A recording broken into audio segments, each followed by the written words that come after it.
بسم اللہ الرحمن الرحیم۔ اعوذ باللہ من الشیطان اللعین الرجیم، بسم اللہ الرحمن الرحیم، وبہ نستعین وہو خیر ناصر ومعین۔ عزیز طلاب کرام، امید ہے کہ آپ تمام خیر و عافیت سے ہوں گے۔ جیسا کہ آپ تمام احباب آگاہ ہے کہ ہماری گفتگو اور بحث چل رہی ہے مقصد خامس یعنی بحث امامت میں، جس میں ہم گفتگو کر رہے ہیں کہ ایک امام کا ہونا ضروری ہے اور اس امام کو نصب کرنے کا، انتخاب کرنے کا اختیار صرف ذات باری تعالیٰ کو ہے۔ اس کے علاوہ کسی اور شخص کو اور فرد کو اختیار نہیں ہے۔ نہ صرف فرد بلکہ اجماع امت، کل امت کو بھی اس کا اختیار نہیں ہے، اور اس کے اوپر ہم نے تفصیلی ادلہ پیش کیے۔ اس کے بعد ہم نے مسئلہ ثانیہ شروع کیا، اور مسئلہ ثانیہ میں ہم نے عصمت امام پر ادلہ سمعیہ سے استدلال کیے، اور ادلہ سمعیہ بہت پہلے ہم نے ادلہ عقلیہ، عصمت امام کے اوپر ادلہ عقلیہ پیش کیے، ادلہ عقلیہ بہت زیادہ پیش کیے۔ اس کے بعد ہم نے ادلہ سمعیہ و نقلیہ شروع کیا تھا۔ آج ادلہ سمعیہ و نقلیہ میں سے ہماری 15ویں اور 16ویں دلیل ہے۔ تو آئیے بڑھتے اپنی دلیلوں کی طرف۔ 15ویں دلیل میں اس میں ہم استدلال کچھ یوں کریں گے کہ رسول کی اطاعت جس کو خدا نے واجب قرار دی ہے اسی وقت پوری ہوگی جب ان کے جمیع احکام کی بجاوری کی جائے۔ یہ نہیں ہوگا کہ آپ کہیں کہ نؤمن ببعض ونکفر ببعض، یہود و نصارہ کی طرح، کہ وہ کہیں کہ بعض چیزوں کی اطاعت کریں گے اور بعض چیزوں کی کیا کریں گے، اطاعت نہیں کریں گے، بعض چیزوں کا انکار کریں گے۔ یعنی اپنی مرضی سے آپ کسی جو چیز آپ کے مفاد میں ہو اس پر عمل کرے، اور جو چیز آپ کے نقصان میں ہو اس کو ترک کرے، تو اس کو اطاعت نہیں کہا جائے گا۔ اگرچہ آپ بہت زیادہ موارد میں اس کی اطاعت کریں، اور اطاعت چونکہ اس میں آپ کا مفاد ہے، لیکن آپ ایک مورد میں اس کا انکار کرتے ہیں تو گویا کہ آپ نے کل کا انکار کیا ہے۔ کیوں؟ کیونکہ آپ نے وہ جو اطاعت کی ہے وہ اپنے مفاد کی بنا پر کی ہے۔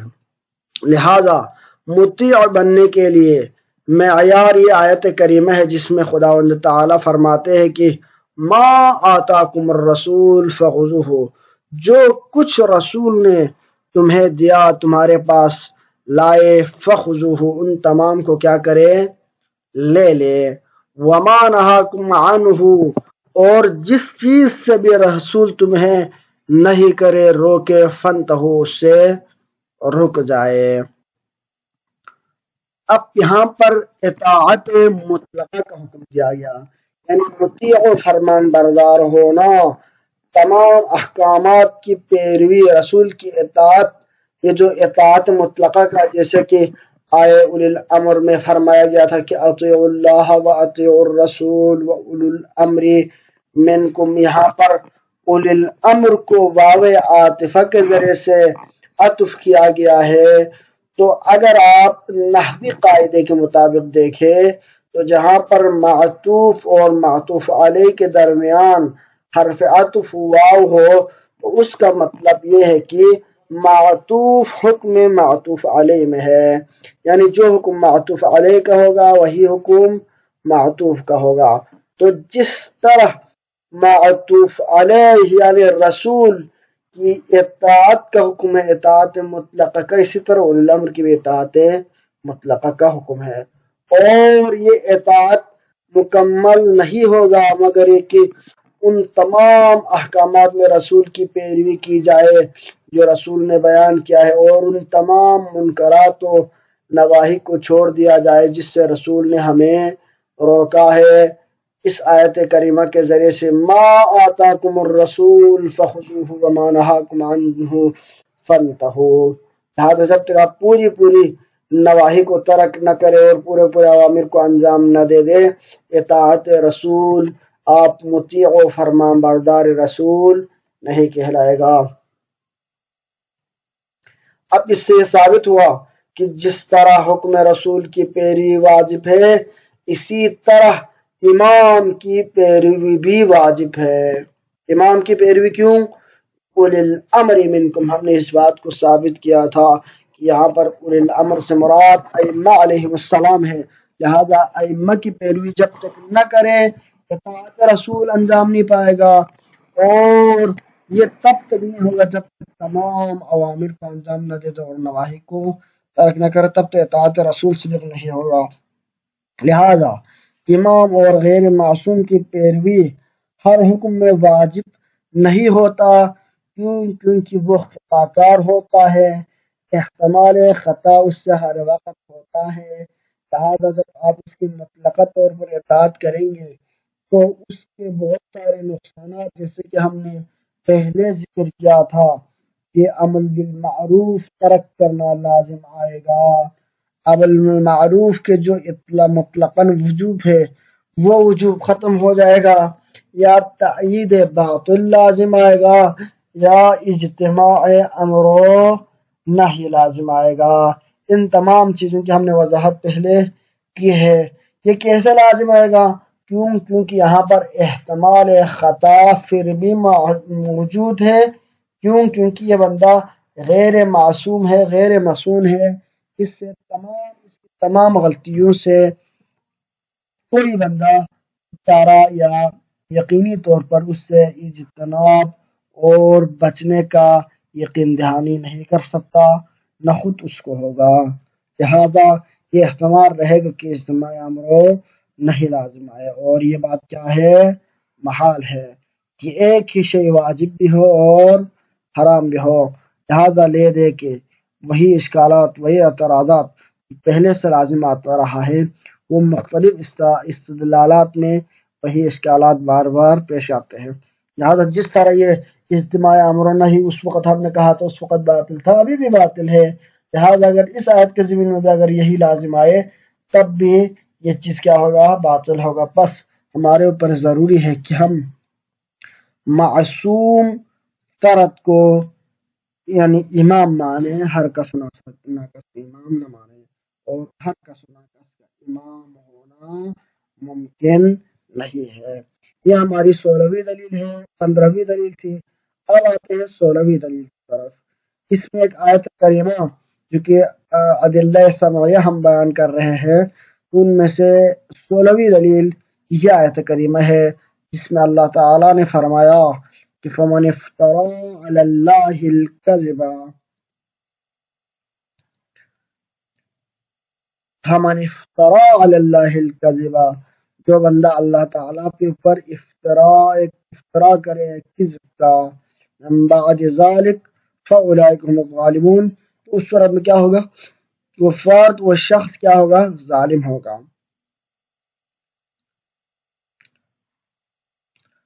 یا ایک اور آیت کریمہ ہے اتصف السنتکم الکذب ھذا حلال وھذا حرام ومن افترى علی اللہ الکذب، اس آیت کریمہ میں کیا اتصف السنتکم الکذب ھذا حلال وھذا حرام، آیا تمہاری زبان یہ وصف کرتا ہے کہ اتصف السنتکم الکذب ھذا حلال، آیا تمہاری منہ پہ اور تمہاری زبان پہ جو کچھ جھوٹ آئے تم اس کو موصوف حلال و حرام کرتے ہو، لہذا بغیر علم کے یہ چیز حلال ہے کہنا، اسی طرح یہ چیز حرام ہے کہنا، یہ دونوں باطل اور جائز نہیں ہے، لہذا